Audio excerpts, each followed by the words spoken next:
Run it up, then run it back. Run it up, then run it back. Run it up, run it back. Run it up, then run it back. Hello, happy Thursday, and welcome to Run It Back. My name is Michelle, that is Chandler, and we've got Lou. Lou? Okay, no, he is in the same room. We thought you were in a different room, but now we're looking, we realize you're in the same little Toronto picture, the whole nine. Same spot. Why a Toronto picture?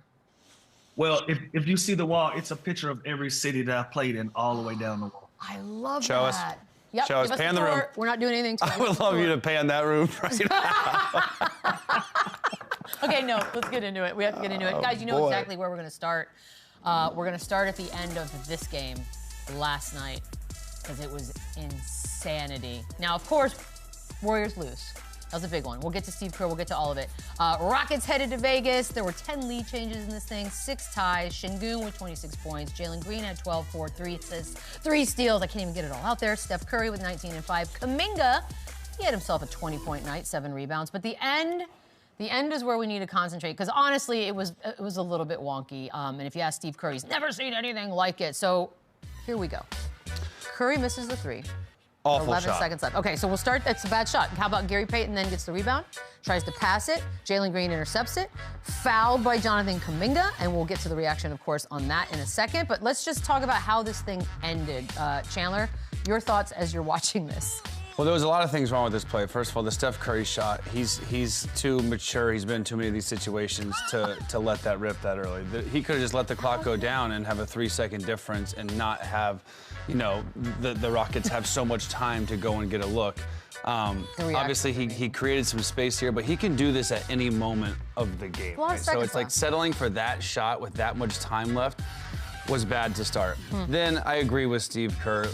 Billy Kennedy, you can't let, you know, free throws determine a game of this magnitude, especially when it was questionable. Just give them the timeout, give them a jump ball, call anything other than giving them 2 free throws to basically seal the trip to Vegas. I thought that was just a tough way. I don't want to take anything away from the Rockets because they did play extremely hard. They deserve to win this game, and they are building something really special there. But if I'm the Warriors, I definitely feel like the refs determine the outcome of this game, and that's not right. It's not right for either team, and they could have just easily called it a jump ball. I guess there was no reviews left either, so you couldn't even. It was just it was a foul call. So like it's just a bad call, and you should never have the refs deciding the outcome of a game like this. But Jalen Green stepped up. He made both free throws and he sealed it. So you can look at it both sides, but if I would feel a little scorn right now if I was the Warriors. A little bit, Lou. Yeah, listen.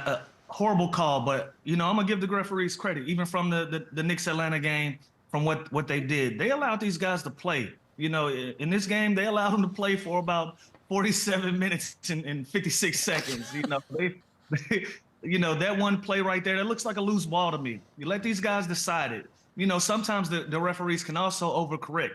Steph Curry shoots that quick shot and they're up 1, and it looks like Houston is gonna get that ball. If I'm the referee and it looks like a foul, I'm gonna go ahead and give you your foul so you can shoot your 2 free throws where you can have 3 seconds left in this basketball game to have an opportunity to get another possession. That's kind of how I saw it. I think Bill took it upon himself to kind of do that and try to put both teams in that position to keep the good times going. Instead, it was a disadvantage for Golden State. And to your point, Chandler, if there's one guy who's gonna take that shot, that's gonna be the guy. I don't love that look. But if it's one guy in the league that I'll accept that look for the game or to put a dagger in a team, it's gonna be Steph. Yeah, if that was someone else on that team, I think it's major. Steph Curry's deserved the right to shoot any shot. But the timing throughout the basketball game. It's just the timing of it. Just put the Rockets in a much better position to kind of ice the game. Then it gave Şengün time to basically go one-on-one with Looney for 8 seconds, get a bucket, and kind of change the whole game. What's interesting is before any of this drama even happened, Podziemski got a 5-second count that they didn't call. So as mad as the Warriors are, if you watch that sideline inbound, it is well over 5 seconds before any of that happened. So such a snitch. Again, refs aren't perfect. They try their best out there, and sometimes it's not enough. I think there was some missed calls here. I almost think Podziemski got the last 3-pointer on this. He got fouled on that too. So there was a lot of calls that could have went the other ways. at the end of the day, you can't discredit what the Rockets did. They fought back. They grinded. This was a freaking 90s type score game. Yeah, the 91, halftime 90. score was like 39 to 42 or something. You like, can't tell me these teams don't care more in this NBA Cup, because this is longer possessions. Every possession matters. These guys are they're playing slower. They are changing the whole style of the NBA for this NBA Cup because it means more. It is a playoff atmosphere, so it's great. And the Rockets deserved it. They deserve to go to Vegas. 18 for 65 from 3. That is that's a lot of nothing. Would you guys, if you were both on the court, would you just assume that was a loose ball? Was that the overwhelming assumption? It looked like a loose ball to me. Okay, so that's where everyone was thinking. That would have been my opinion, seeing that when that ball comes loose and both guys hit the ground simultaneously. Yeah. That's a loose basketball. Allow these guys to determine the outcome of their game. You know, whether it's like I said, it can be my theory on Bill just trying to stop the clock. Listen, y'all are fouling. Y'all are gonna end up fouling anyways. But you're up 1, so I don't know what the mindset is. That's just my opinion, knowing the game and how some of these referees think in those positions. But I thought it was a well-played basketball game. It was a grind-out game. But for sure, to me, it looked like a loose basketball. And we have an advantage, obviously, to see it slowed down. We have an advantage. When it's a bang-bang play like that, it's hard. But there were bodies everywhere. There's bodies everywhere. There was a loose ball before that where they could have called a foul when Peyton was on the ground. So, like, again, I think at this point of the game, you have to just kind of swallow the whistle and let the players determine the outcome. Because when you do see it, too, Kuminga came over his back a little bit, but his hand was just all ball. So, like, again, we have a huge advantage, but it's you hate to see that, especially just with this situation. To go to Vegas, game on the line, like it just didn't feel right. I'm happy for the Rockets. It just didn't. I wish the game didn't end that way. I wish they would have just gave them a timeout and the Rockets went and drew an ATO up and hit a game winner. That would have. I agree. I bet the Warriors would have felt much better that way too. I think it would have been a better ending for everyone watching. Steve Kerr probably would have liked that as well. He was furious after this one. Here he is. You've established you're just not going to call anything throughout the game. It's a physical game. We're going to call a loose ball foul on a jump ball situation with guys diving on the floor with the game on the line. This is a billion-dollar industry. You got people's jobs on the line. I am stunned. I am stunned. I mean, he said a lot, too. He's like, I wanted to go to Vegas. Like, there was a lot going on, but he's not wrong to be mad. Lou, you know the craziest, I haven't seen this in a while. Early on in the game, Steph Curry hit a 3 by their bench, and he obviously got fouled. And Bill said, my bad. And the ref apologized to him during the game. My bad. Yeah, that was, so like, again, they were letting it, the fact that happened early, Steve Kerr was already livid at that. The whole bench went nuts when they didn't call it. He literally hit him straight in the arm on a 3. Can't do that. And the ref apologized during the game. So you're already clearly setting the tone where you're letting them play, right? It's a physical game. There's a lot of over the back on the glass. And then push come to shove, and you called this loose ball that's less physical than everything that happened up to it. To end the game? It just doesn't sit right. You just don't ever want to feel like you got slighted. And they definitely feel that way. And it's hard to blame them when you watch it back of all the mistakes at the end of the game. And his criticism is fair, and he's absolutely right. People's jobs are on the line. You know, this is serious business, especially when you set a tone for how the game is going to be played. Allow the players to figure it out. There was a sequence in the Hawks-Knicks game where I saw 3 travels, 3 fouls. The ball might have went out of bounds, and they let these guys play on. And as a fan, you can't complain about that until you get to the point where it matters the most, where you're allowing players to determine the outcome of a game, and you step in as an official and you call a marginal foul at best. That ball is on the ground. It is loose. You got guys diving on that floor for that basketball. Allow them to realize what the outcome of that game would be. So everything that he said was right. You know, he didn't say anything wrong. You know, he was on the other side of this. You know, obviously that's going to be taken with a grain of salt, but every point that he made was correct. He also had another point last night that I appreciated, because he doesn't like the red courts. I said I don't like the red courts as well. We're kind of mixed on that. He said, quote, felt like he was descending into the depths of hell. Which, by the way, perfectly said. It's the all red, right? Because we have all blue, we have all green. The all red for me is just, it's too much. Would you change it? Yeah, I would mix change it up a most bit. of these That's courts. crazy I'm looking. still sticking to Toronto's the only one that I would keep somewhat. So yeah, I think this is just a lot. It's a lot of. It's like the it's interior of a outrageous. car when it's too red. It's overwhelming. It's too much. This is so I definitely feel him on this, and I think next year I think this is great. I do think they'll make slight changes just to the courts because I feel like at the end of the day it's really the only negative feedback. It really is, huh? Even the jerseys, I don't think they will, Chandler, and I really don't, because as atrocious as some of them are, we won't stop talking about them. That's a great point. And for the NBA, that's good business to them. As long as people are talking about it and it's getting engagement, they're not going to change it. I give the Knicks credit. I like the Knicks court as well. It was more of a natural color with the orange, so it worked. But to have a red court, red jerseys, red seats, red t-shirts everywhere, like Steve Kerr saying, like it felt like he was descending into the depths of hell. If you're the Houston Rockets, that is a compliment, right? This is a team coming in here on the road trying to take something from us. If I'm making you uncomfortable, that is a win for me. So for those reasons, I think the NBA changes this as much as we hate it. He really felt that way after the loose ball foul. He really did. This is actual hell. At the end here, but yeah, and again, I think marketing standpoint, I think it's interesting because even if you don't know about the NBA Cup, you don't know, when you're watching it, you're like, wait, why the hell does that court look like that? So you stop. It draws more attention. It's unique. It's different, but it's definitely. What does it look like in Vegas? I don't remember. I mean, it might be different anyways this year, but yeah, I guess we'll find out in a few days. Yeah, I don't know. Kind of exciting. I'm glad you mentioned the Knicks, Lou, because they also played last night, hosting Atlanta. We knew this was going to be something. These two teams don't like each other. The fans don't like each other. And the Hawks went in and took care of business. They're headed to Vegas as well. 108-100. They now have the best record since Thanksgiving. Trae Young, 22 points, 11 assists, 5 rebounds. Jalen Johnson had 21, 15, and 7.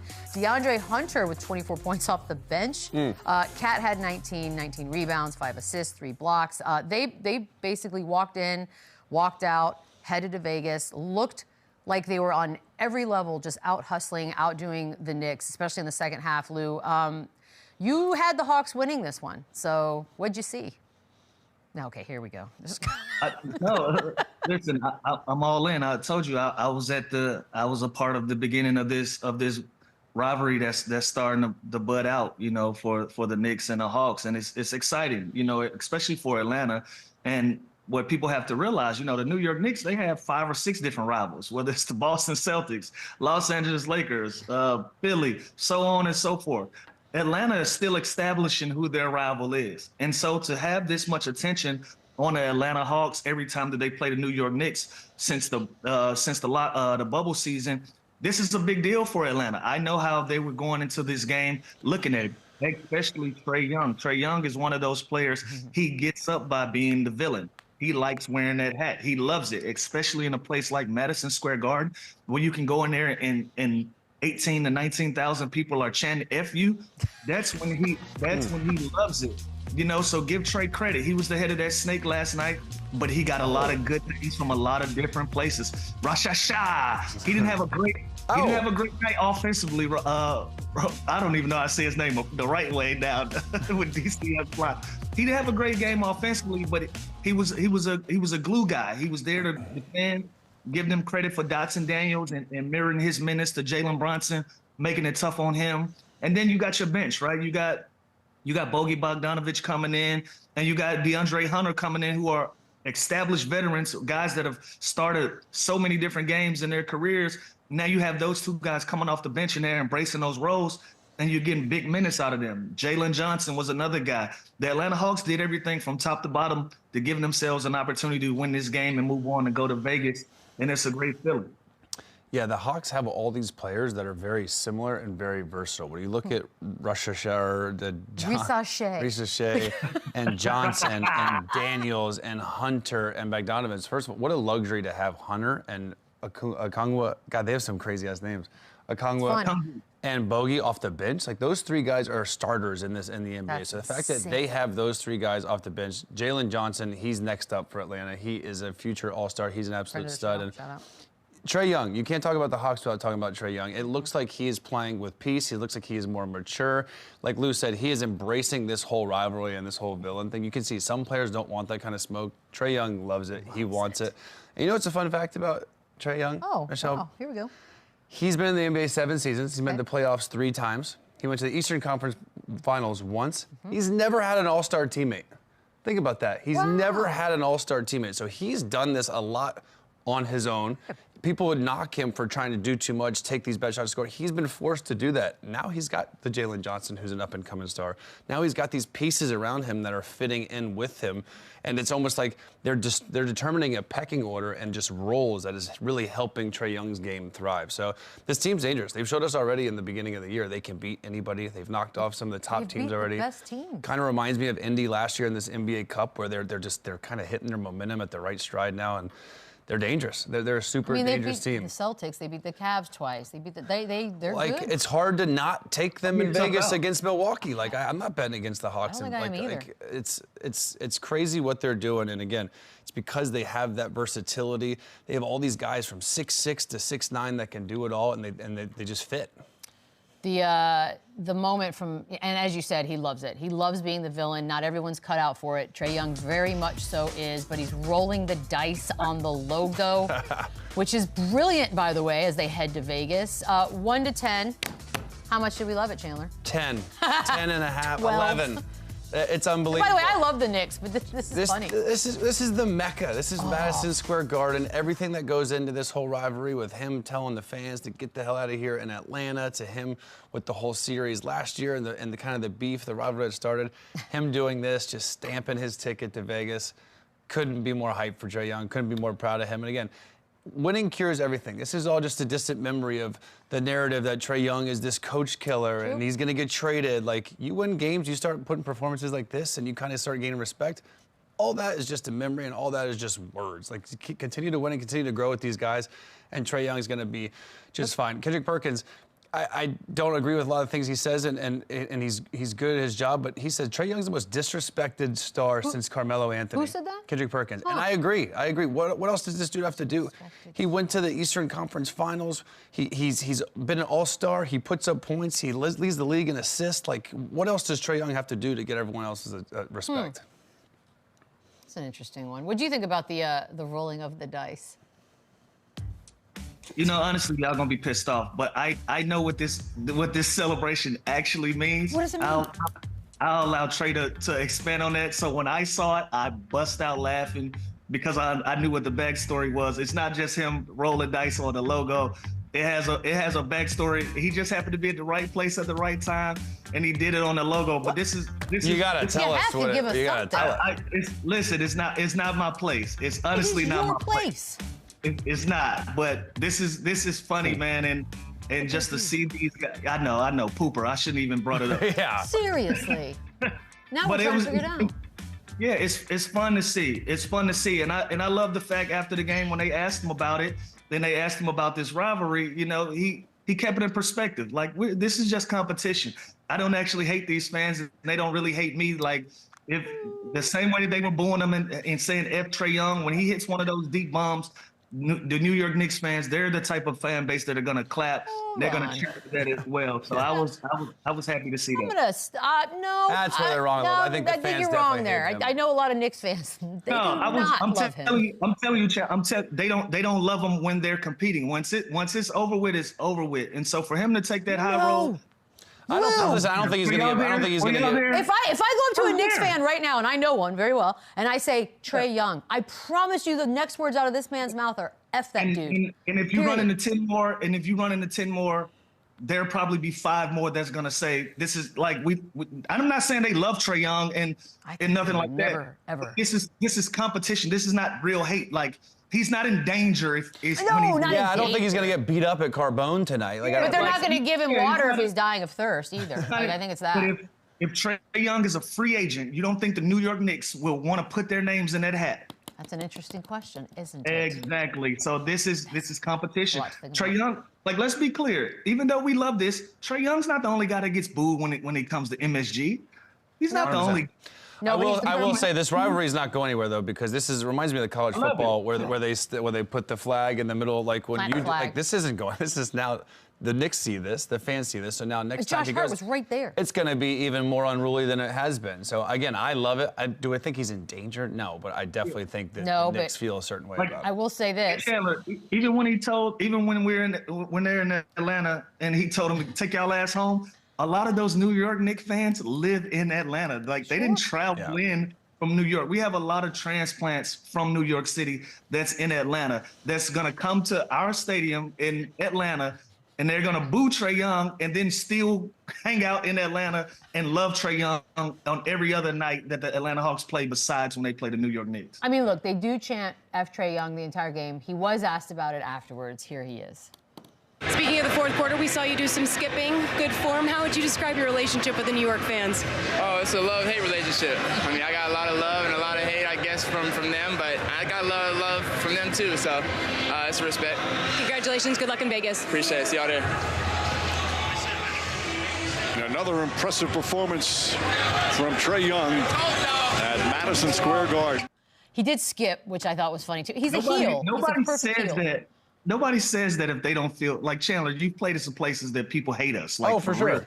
And by the way, this is that. just Lou. This is sports in general. Half the people in Memphis hate me on Twitter or during the game, and then they see him at dinner and they show love and they want to take. But like, it's a lot of sports it's fake. It's false hustle. Like it's. No, I don't think. But as a when fan, it comes to New York, I think they're a little bit more aggressive, and I think there's actually some passionate hate. I think Chandler, sometimes. who's more likely to be confronted? You in Memphis or Trae Young in New York?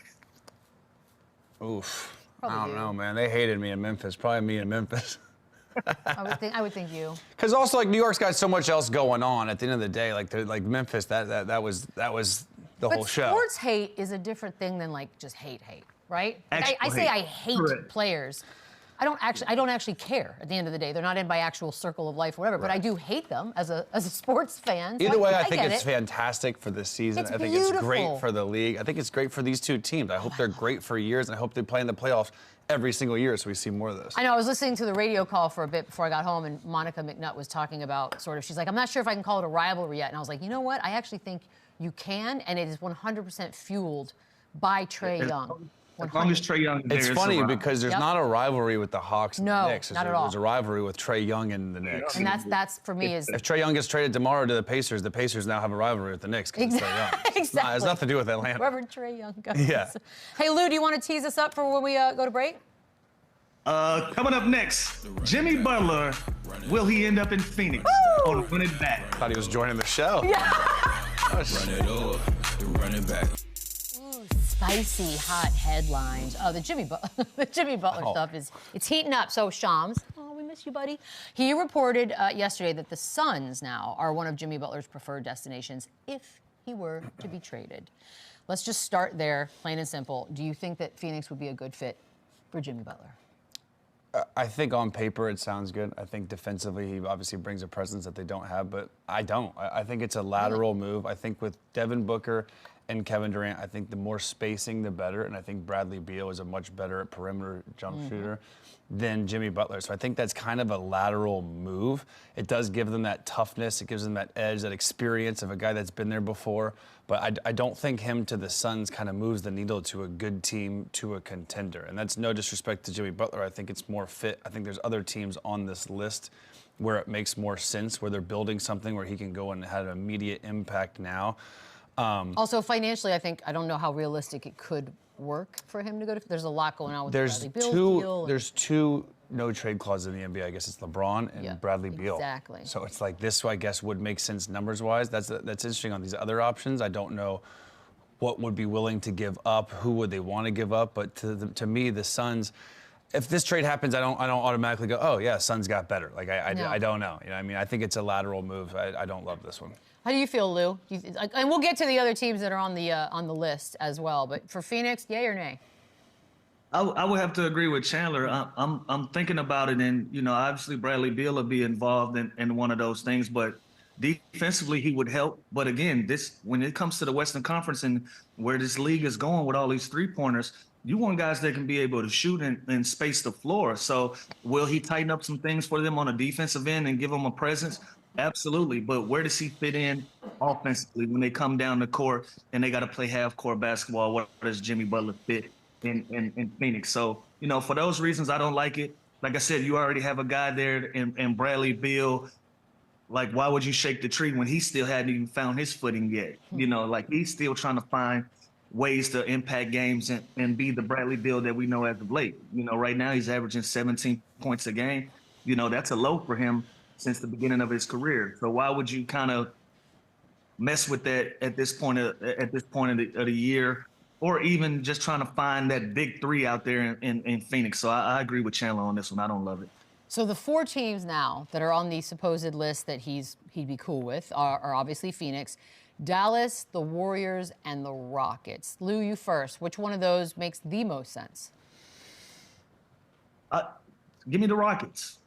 You know, give me the Rockets, because I think he fits in there. You know, he's not going to be that three-point presence like I just mentioned, but I think he gives them another veteran guy along with Dylan Brooks and Fred VanVleet that can push this team forward.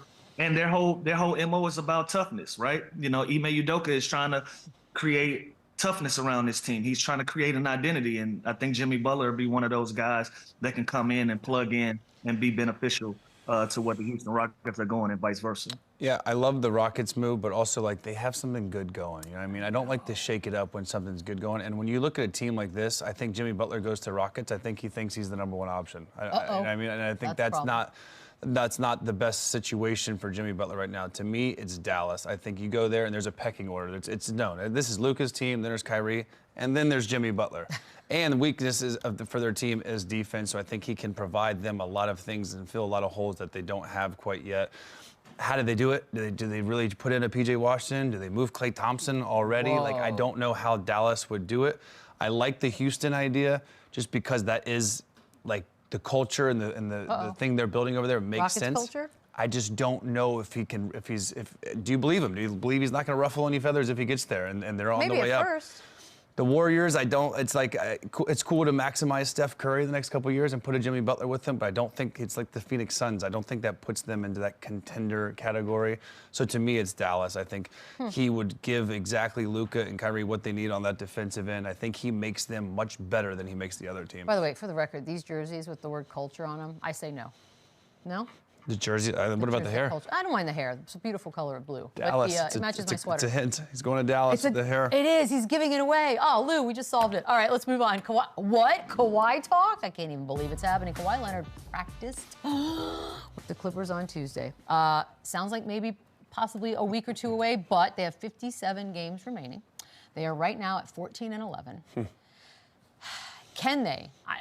Let's not even say top. I don't know, top 4. If Kawhi Leonard, in fact, does come back, top 4, will they be a threat? Will they make some moves in the West? Will things get weird? I don't think so, and I love that he's returning, and I hate that everything he's been through. As someone that's been hurt damn near my whole career, I understand that it's not easy, and I don't think he expects people to feel bad for him. The money he makes, the life he lives is a great life, but when you take away what you love the most, that's basketball, it hurts. So I do have sympathy for guys like Kawhi Leonard and Zion and Joel Embiid. But also, is it fair to put these expectations on Kawhi Leonard to come back to that level? I look at him as like a Chris Middleton. Like, what's the most we can get out of him even when he's back? Are we just going to give him the ball and tell him to go get 40? I don't know if that's the same Kawhi Leonard that's going to show up. So I do think he obviously helps. I think he makes them better. Obviously, it's Kawhi Leonard. We're talking about a generational talent, but how long can he stay healthy? Like, how is he going to move when we see him? When I watched Chris Middleton the other day, that didn't make me very hopeful of like him returning to that all-star form. So when you miss this much time, it hurts, and it does take a lot of time to get back to that. So I just don't know. I don't know what is a fair expectation to even put on Kawhi Leonard at this point. But does he help them? Yeah, of course. It's Kawhi Leonard. What do you think, Lou? I'm a disagree by a mile, because I think forget Kawhi Leonard was back in top 10 talk when he was healthy, when he was on the floor, when he's there and he's playing. He's top 10, Chandler. Like, I don't think people remember that. When he was on the floor, he was healthy. He was by far the best player on the Clippers. Then he got hurt again, and that's when, you know, the talk starts happening. But as long as he's on the floor, he's going to be the best player on the Clippers by far, if he's on the floor. Now, that's going to be the big caveat. The caveat is actually having him on the floor. But he's not one of those guys that goes out there and he's going to limp on one foot. He's going to play through it. He's not going to go out there until he's 100% healthy and he can be the impactful Kawhi Leonard that he's always been. So I think for sure, like if Kawhi is healthy and you put him on the floor and you got him matched up with the Memphis Grizzlies right now at 6-3, I feel like they got an opportunity to win that series in the playoffs. It's just a big if. Like when Zion's on the floor, the guy's top 10. When Joel Embiid is on the floor, he's top 3. It's can they sustain that health, and can they do that? And like, we don't know till he does it, and he hasn't done it consistently for a long time. So it's just hard to believe it. But of course, there's no denying his talent. There's no denying his production. But I'd be crazy to think he's just going to put a jersey on and just go get me 30 and 10 tomorrow. You know what I mean? That's what I'm telling you. He's not going to put a jersey on until he can do that. He's one of those type of He's like a perfectionist. He's not putting his jersey on until he can be Kawhi Leonard. You know, like we watched Joel Embiid struggle this year because of the pressures and people telling him, you need to play here, you need to play there, you need to do all of those things. And he go out and he doesn't put out, and he's not the Joel Embiid we're used to because he's out there on one leg. Kawhi Leonard's not that type of guy. Isn't that what the old guys all kind of bitch and whine about? And I kind of sometimes side with them. The fact that like today's generation of players, they don't go out if they're at 80% or 75%. I agree. They got to be at 100%. For sure. Well, it depends on the time of the season too. But if it's playoff time, you damn sure better play at 80%. But Lou, so if he comes back next week, Lou, is he not going to be on a minute restriction or anything like that? Or he's just going to be ready to rock? I'm assuming he'll be ready to rock. Now, again, the minutes restriction thing, that's not going to be something that he's going to control. Obviously, that's going to be communicated, and they're going to be on the same page of that. And when you got a guy that's out for months, of course you work him back in, But this is not going to be a long thing. Like, I've played with him, and I've watched this thing from afar as well. It's going to be a game. It's going to be 2 games. And then Kawhi Leonard is going to be back in the fold playing the way that he always plays.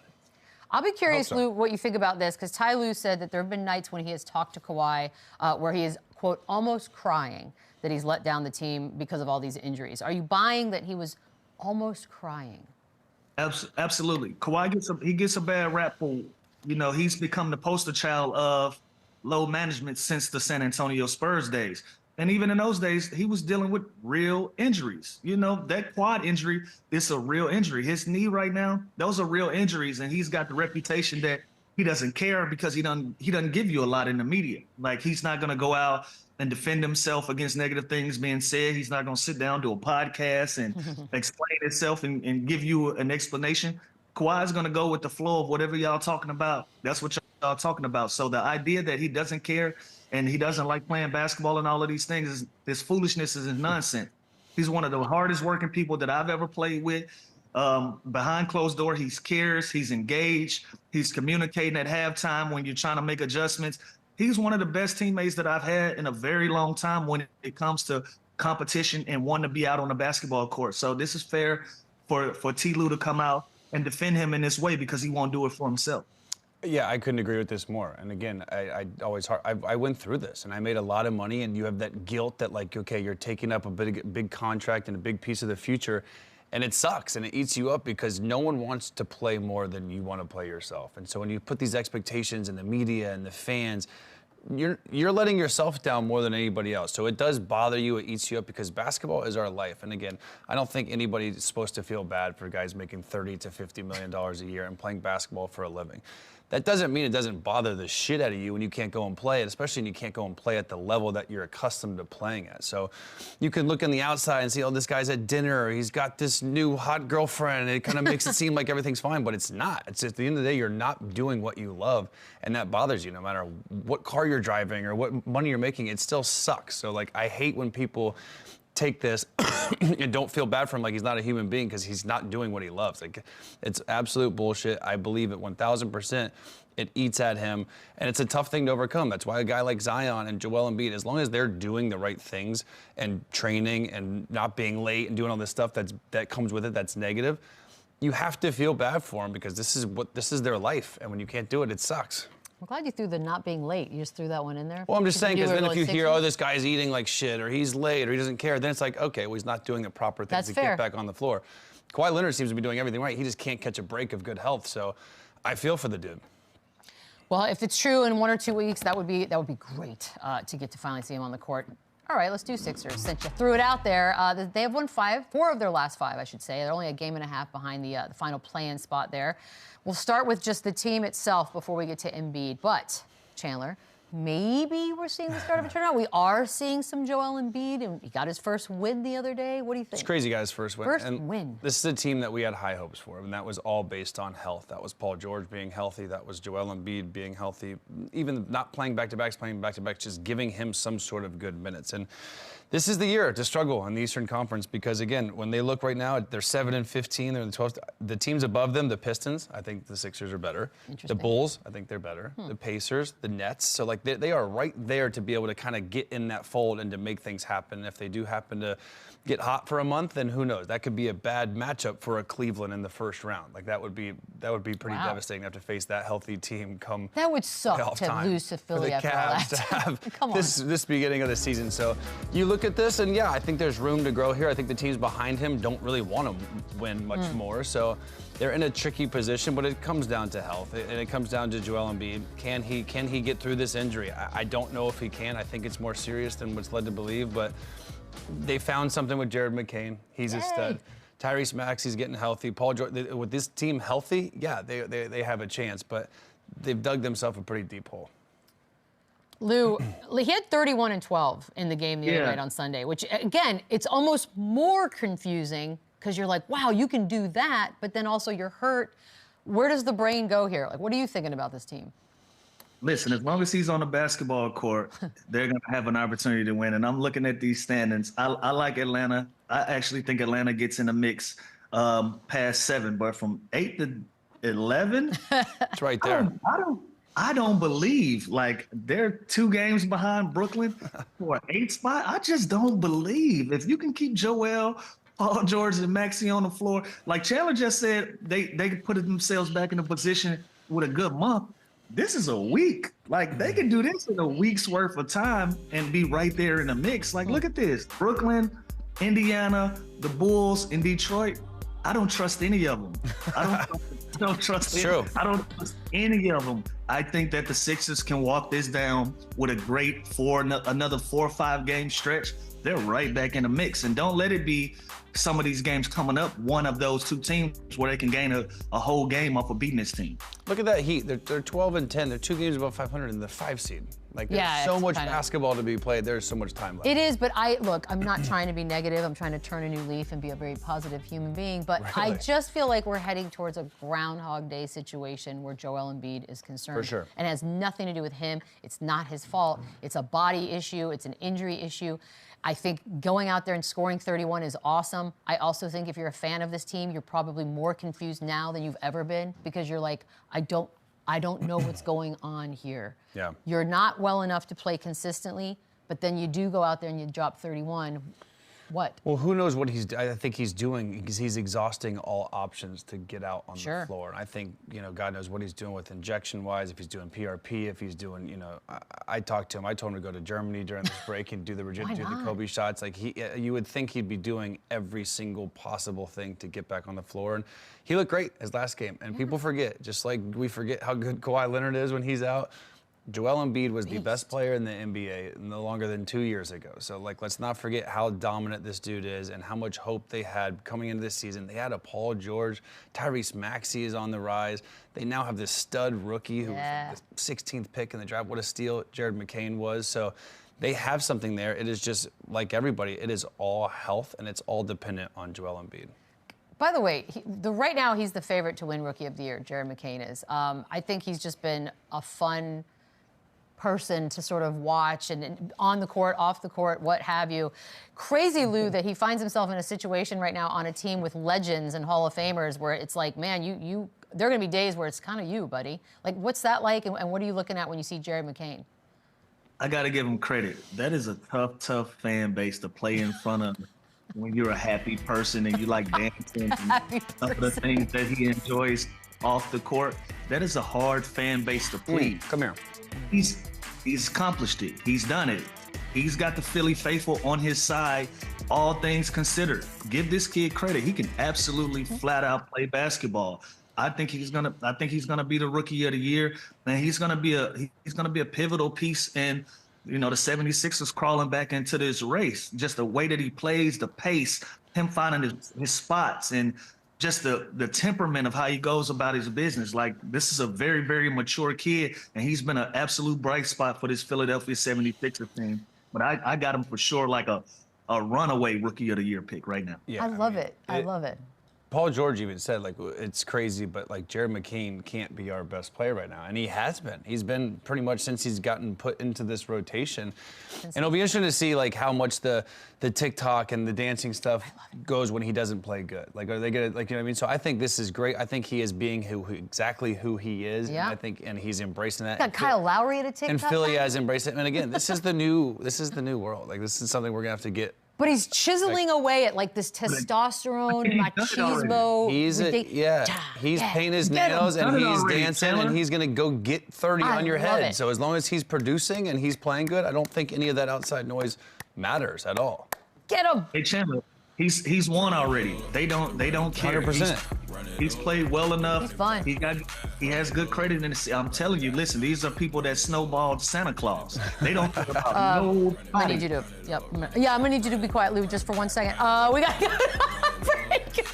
So that's that Oscars music. We have to get off the stage. Run it back, yeah. Welcome back. We gotta buy some stuff. Maybe. We may not. You buying that's up. Lou, you're first, and you know when it starts with Gilbert Arenas. It's gonna be good. NIKOLA JOKIC is putting up empty stats. He says that everyone on a bad team can put up good numbers. Lou? I ain't buying that. Hey, Gil is a genius, man. He has found a way to get the people going. It's provocative. He knows better than that. He knows this is not real. This is bullshit, Gil. And this impacts winning, you know. Yeah. Everything. Yeah, this absolutely impacts winning. And this is bad team. Are they in a bad groove right now? Absolutely. But are they empty stats? No. Now, did he lose a game that he had 56, 18, and 8? Absolutely. But more times than not, he's going to win those outings. He's going to win those games.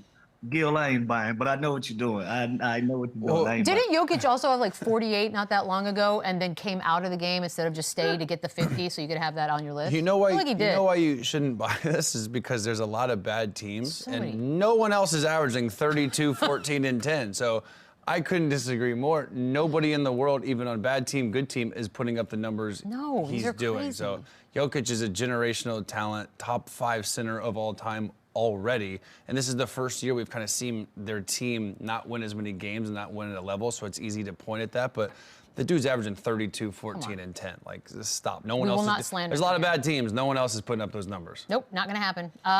You want CADE Cunningham? Yeah. You buying that? All right, he believes he should be an all-star this season. You buying that? Stats-wise, yes. Production-wise, yes, but team record-wise, no. I just don't know if they sit at that 11 seed, 5 games, 6 games under 500, if they're going to get an all-star. When you look at the Eastern Conference at the top, how many Cavs are going to get in? How many Celtics are going to get in? It does help that the Magic 2 studs just went out because I don't think either of them are going to qualify for an all-star now, so no Franz, no Paolo. You look to a guy like Tyler Hero, someone like that. There's a lot of good guards. So is he in the conversation? For sure, no doubt. Look at those numbers. He is the only bright spot basically on this entire franchise. So yes, I do think he could. I think if they kind of go on a little run here and win some games, obviously that's going to help. But the dude's a stud. But I just don't know if you're the 11th, 12th seed out of 15 teams if you can be an all-star. Maybe he'll get like a reserve and then something happens. I think he gets in. I think he gets in on the back of the guys down in Orlando being hurt. I think they were gonna get 1 or 2 of how they were playing, but it's just a numbers game. Trae Young is back in the mix. I think Trae is gonna be an all-star. Jalen Brunson is gonna be an all-star. Dame, Jason, Jalen, Dame. It's gonna be a numbers game for Cade Cunningham. Now, can he get in on the back end or maybe an injury exception or something like that? Absolutely, but to make the clear-cut 12 right now, they're not playing well enough. It's him or Tyler. It's him or Tyler Hero to me. It's going to be one of them. Well, if you had to pick between the two, who would you take? Just throw away everything else. Just which guy do you want to see in an all-star situation? They both deserve it, honestly. I love Cade Cunningham. I think he's a tremendous player. He's a big point guard. Tyler Hero is kind of the only bright spot, though, in Miami, who's a better team right now. So I think I'd have to give the edge to Tyler Hero, but I'd love to see them both make it. Well, maybe they will. Lou, after being Time Magazine's Athlete of the Year, Basketball Reference, revealed that Caitlin Clark was the most viewed WNBA player in all 50 states. You buying that she's the face of the WNBA? I am buying the fact that, let me skate on this one.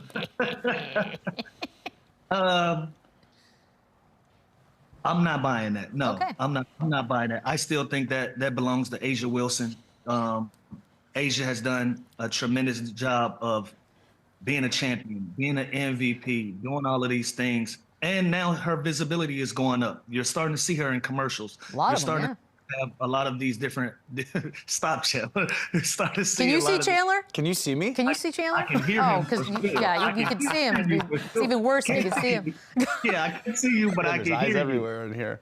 Yeah, I still feel like it's A'ja Wilson, but you give Caitlin Clark credit what she's been able to accomplish in her rookie year and the eyes that she's brought to the WNBA. Now, some of those eyes doesn't necessarily care for basketball. Fair. I don't think they sustain. I don't think they stay around to enjoy the party, enjoy what we do in this athletic world of attention and things that comes with that. I think some of these people are here for the wrong reasons, and I don't think they stay around. See the tremendous career that she's gonna put together. So if she's the absolute face of the WNBA, she's one of them for sure. She's one of the young and up and coming stars, but I think that still belongs to A'ja Wilson. Yeah, is she the best player in the WNBA? No, like A'ja Wilson has that title. No, She's that had it doesn't. for a Yeah, while. you don't have to be. The face, I think she's now one of the most recognizable. She's one of the most talked about. She's like, my wife has no idea who A'ja Wilson is. My wife knows Caitlin Clark just because of the hoopla of the last year, the last 12 months of the attention, the notoriety, the State Farm commercials, everything that comes with her becoming who she is now. I think that kind of put her in that conversation. Now, does that mean she's the best? That means she's going to be the best? No, but I think just the world has made her into a A-list celebrity. I think she is famous, which I think makes her kind of the face of the WNBA because she's that recognizable. I call it Google brain. I think most of us are pretty dumb that we walk around this planet and we just have names floating around. We don't know why we know them, we hear them. I think she is very much that for a lot of people. If you put her picture up, I think people are like, oh, that's the woman from the Not WNBA. even that. I think if I just say Caitlin Clark, they're like, oh, I know that. It's a household name. Yeah, they know the name now. All right, we're gonna take a quick break. When we come back, we'll do some more stuff and wrap things up here on Run It Back. Run it back, run it up, run it back. Oh man, I've missed Fitter Brick, and we are starting with one of my faves, Dylan Brooks nerding it up. Yeah, not bad. I'll take it. You know, I cannot wait to see the Vegas fits. Oh, the Vegas fits. Dear mother of Oh my pearl. God, we get SGA in Vegas. We get young Houston Rockets. Oh, this is gonna be fun. I don't hate this from Dylan Brooks. Class, It's very Dylan older, Brooks. I like the boots. educated. I like it. It's pattern mixing, which And I you know this kinda song like. I like. Serial killerish, honestly. Yeah. That's what. Very Dexter. Yeah, you're right, Lou. It's probably why Chandler likes it. SGA, who always Can do no wrong. he can do no wrong. Even when he wore that furry How about thing. the not that long ago. two-toner Virgil Maybach in the background? Let's You talk like about that? I don't love that. I don't like two-tone. I know. I have one I know you here do. right I don't like it. I hate that car. It was time I told you. Jeez. This is what I'll hit totally wear right that. here. I probably have. Nah, You don't love it? I don't love Is it. it too casual? A little streety. It's a little bad. I'm all bagged out today, so I got. You I should see kinda my get it. shorts for the Fitter Brick. You should stand up and show your shorts while we're doing Fitter Brick. Lou, you have to see his shorts today. How about Kat? I like this. I don't hate it. They're probably All right, you might as well show him yours. Look at these things, and they're short. What even is happening right Yeah, now? that's Shout a out, fit or Dubin. brick. We'll try Vito, again give us a tomorrow. fit or brick. Is this a fit or a Run brick? it up, then run it back, run it up,